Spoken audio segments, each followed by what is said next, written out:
Thank the gentleman. And we now recognize Dr. Foster from Illinois for 5 minutes.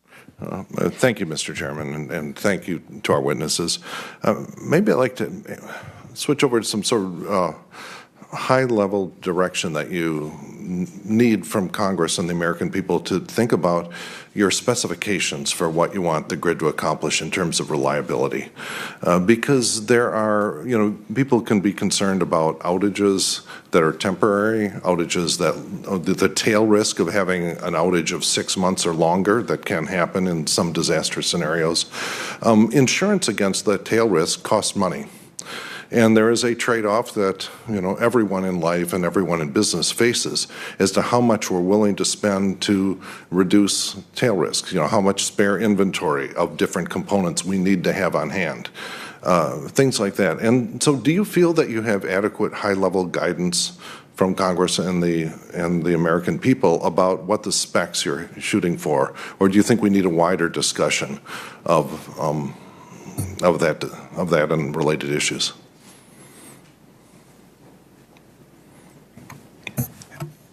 Congressman, I'll answer the question from DOE's perspective. The DOE is one of 3 organizations that fundamentally analyzes the day-to-day operation of the electric grid. FERC is the other one, NERC is the other one, and each of us has different lenses by which we look at the system. FERC looks at it from a market-based, NERC from a reliability perspective, and DOE looks at it from a national security perspective.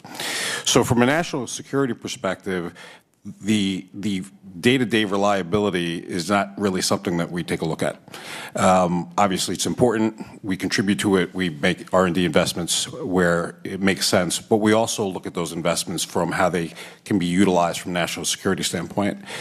We recognize, particularly given the recent evolution of the grid, particularly its interdependence, mostly on gas pipelines, that we have now reached a point where, different than 20 or 30 years ago, where if I lose the wrong gas pipeline, I can lose tens of thousands of megawatts of generation simultaneously.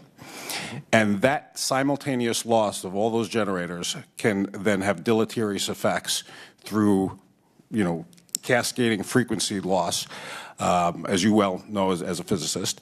And there are real risks in the system as a result of it. And unfortunately, when we built these systems, both the gas pipelines, oil pipelines, the electric transmission system, things like cybersecurity didn't even exist.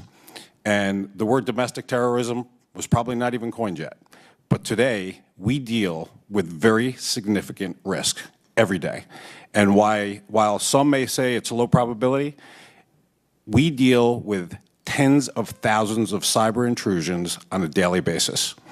It's just a matter of time before the sophistication level increases and those penetrations become real. We've seen this happen. We all watched the Ukraine event. So we can pretend that it doesn't exist, but we have hard evidence through actual realization of things like Ukraine that these capabilities exist and they're being utilized. And we spend our time focused on strategies that enable us to survive those type of events and avoid them. Other comments? Sure, Congressman. There is the North American Electric Reliability Corporation, NERC, that is in charge of reliability under the ERO provisions of the Energy Policy Act of 2005. I think that organization and the institutions around reliability need to remain in place. They are doing a good job. FERC oversees the markets and transmission system.